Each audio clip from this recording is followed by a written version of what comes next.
Para todo lugar que olhavam, eles viam o mesmo sinal de fundo. Não fazia sentido para eles. Primeiro pensaram que tivesse alguma coisa errada com seu experimento. Eles limparam o experimento, removeram os excrementos de pombos de seu experimento, que era uma fonte potencial dos problemas. Eles recalibraram seu experimento. Foi um esforço bem cuidadoso. Mas o barulho estranho continua. Penzias e Wilson se concentram em encontrar a fonte. Eles conseguiram mostrar que essa radiação não provinha de nada da Terra. Não provinha de nossa galáxia, era algo que vinha do espaço longínquo, estava por toda parte. A radiação que chegava à sua antena é mais velha e mais distante que qualquer coisa jamais detectada. Por acaso, eles conhecem cientistas da Universidade de Princeton que procuram por resquícios do próprio Big Bang.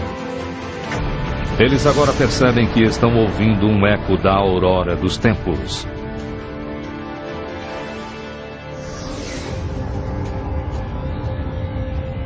O Big Bang foi tão poderoso e tão quente que remanescências daquele calor ainda sobrevivem. O calor começou como radiação de raio-x superquente. Conforme ela se distendeu e resfriou, ele se tornou luz visível, mudando de azul para vermelho. Depois se transformando em micro-ondas e finalmente em ondas de rádio. Essa radiação fraca chega à Terra como uma chuva constante. Ela se chama radiação cósmica de fundo em micro-ondas, ou RCFM. A radiação cósmica de fundo em micro-ondas é o eco da própria criação. São as cinzas quentes, a fosforescência da onda de choque original que criou o universo.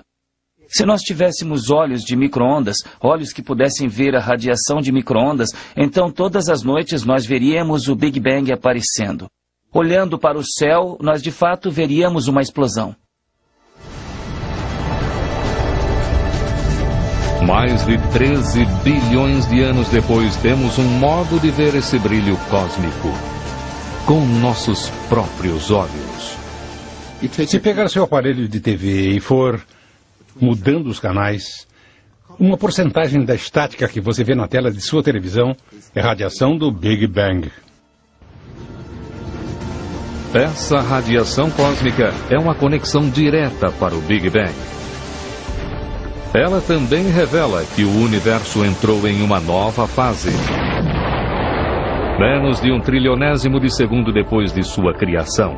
A radiação cósmica é a chave para descobrirmos o que acontece em seguida. Voltaremos a seguir com Semana do Espaço, no Nat Geo. Passadas algumas unidades de tempo de Planck em nosso relógio cósmico, o universo da bola de fogo se transforma. Num instante, o universo é bilhões de vezes menor do que um átomo. No instante seguinte, ele se infla para o tamanho de uma bola de beisebol, crescendo mais nesse momento do que em todos os 13 bilhões e 700 milhões de anos seguintes. Os cientistas chamam essa rápida expansão de inflação. E a evidência sobrevive na radiação cósmica que resultou do Big Bang. Como a estática na nossa televisão, essa radiação cósmica parece ser tão constante e tão homogênea que ela intriga cientistas. Quando medimos o fundo da radiação cósmica em micro-ondas naquela direção, sua temperatura é idêntica à temperatura naquela direção. É a mesma em toda parte. A única explicação é que o universo se infla inúmeras vezes mais rápido do que a velocidade da luz. A inflação expande o universo de bola de fogo por igual, como um balão que se infla, com um sopro de energia fenomenal. Eu tento imaginar a compressão de uma mola. Eu a aperto. Cada vez mais ela fica menor e menor e menor e eu acumulei uma tremenda quantidade de energia naquela mola. E quando eu a solto, ela explode. Aquela energia armazenada levou a uma expansão exponencial do espaço. Mas se todo o universo é uniforme desde o primeiro segundo depois do Big Bang, como as galáxias se formaram? Os planetas e as estrelas se originam como agrupamentos de partículas. Com o tempo, estas partículas de matéria juntam-se sob a ação da força da gravidade para formar uma massa densa. A Terra se originou como uma bola de partículas que se juntaram por fricção e gravidade. O Sol, que sustém a vida sobre a Terra, se originou como uma nuvem de gás e poeira. Como esses agrupamentos se formaram originalmente? No início, o universo deve ter sido irregular e não homogêneo.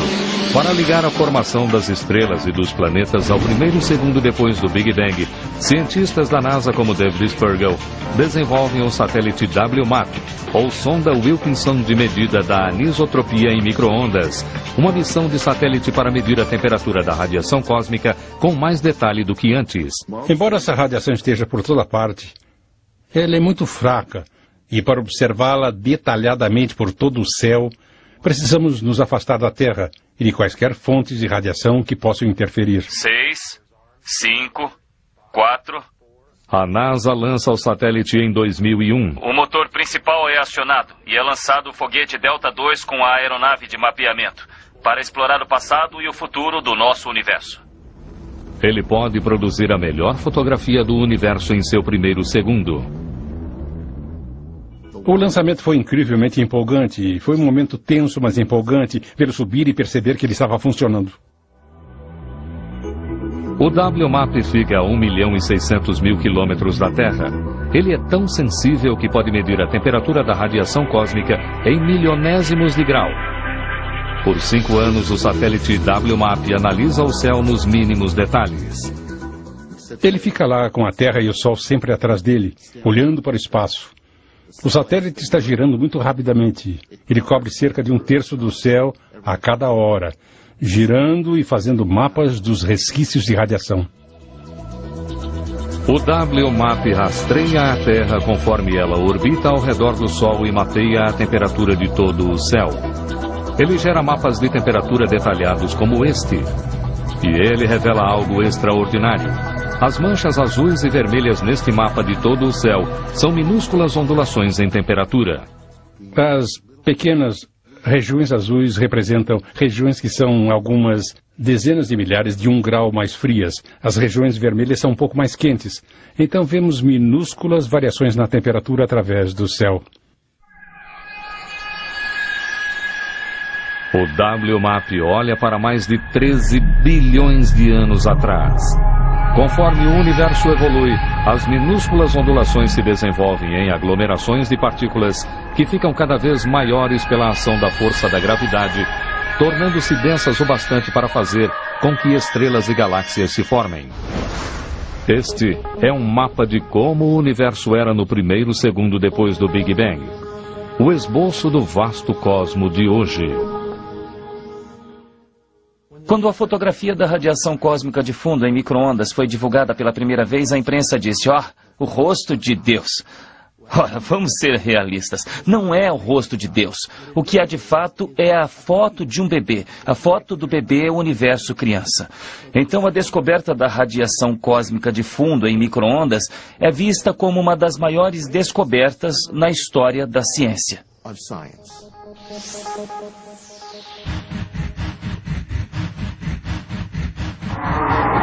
Menos de 1 trilionésimo de segundo depois do Big Bang, o universo de bola de fogo rapidamente se expande.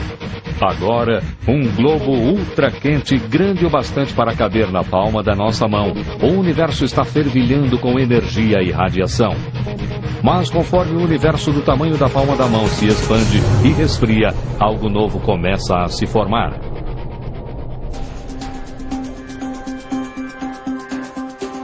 Apenas uma fração de segundo depois do Big Bang, e o destino do universo já está mapeado. O Sol queima por causa de forças forjadas há mais de 13 bilhões de anos. As estrelas e os planetas se formaram pelo modo como o universo se expandiu rapidamente. A ciência pode ligar tudo o que vemos hoje de volta ao primeiro segundo da criação. Mas nós estamos aqui por causa do que acontece nas próximas unidades do tempo de Planck. O universo está inundado com os blocos de construção da matéria. Até agora, no nosso relógio cósmico, o universo primitivo era apenas energia. Como energia pura se transformou em matéria? Tudo à nossa volta é feito de matéria. Aquilo sobre o que nos sentamos, o ar que respiramos. Todo o planeta é feito de matéria, e a matéria é feita de átomos. E no primeiro segundo depois do Big Bang, os ingredientes dos átomos são criados. O surgimento da matéria intrigou os cientistas, até 1905, quando Albert Einstein produz a nossa equação mais famosa. E igual a m vezes c ao quadrado. A equação de Einstein nos diz que a energia E e a massa m são formas diferentes da mesma coisa. Matéria e energia são intercambiáveis. Acendeu e resfriou. Ele se tornou luz visível, mudando de azul para vermelho. Depois se transformando em micro-ondas e finalmente em ondas de rádio. Essa radiação fraca chega à Terra como uma chuva constante.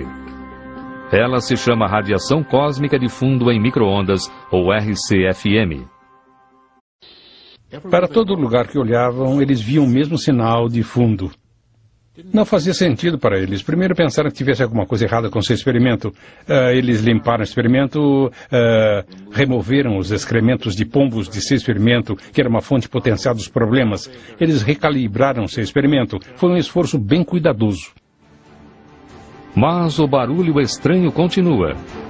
Penzias e Wilson se concentram em encontrar a fonte.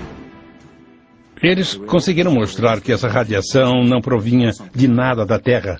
Não provinha de nossa galáxia, era algo que vinha do espaço longínquo, estava por toda parte.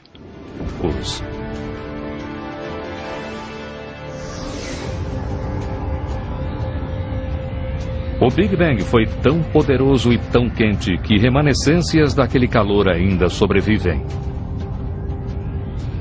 O calor começou como radiação de raio-x superquente. Conforme ela se distende, a radiação que chegava à sua antena é mais velha e mais distante que qualquer coisa jamais detectada. Por acaso, eles conhecem cientistas da Universidade de Princeton que procuram por resquícios do próprio Big Bang. Eles agora percebem que estão ouvindo um eco da aurora dos tempos.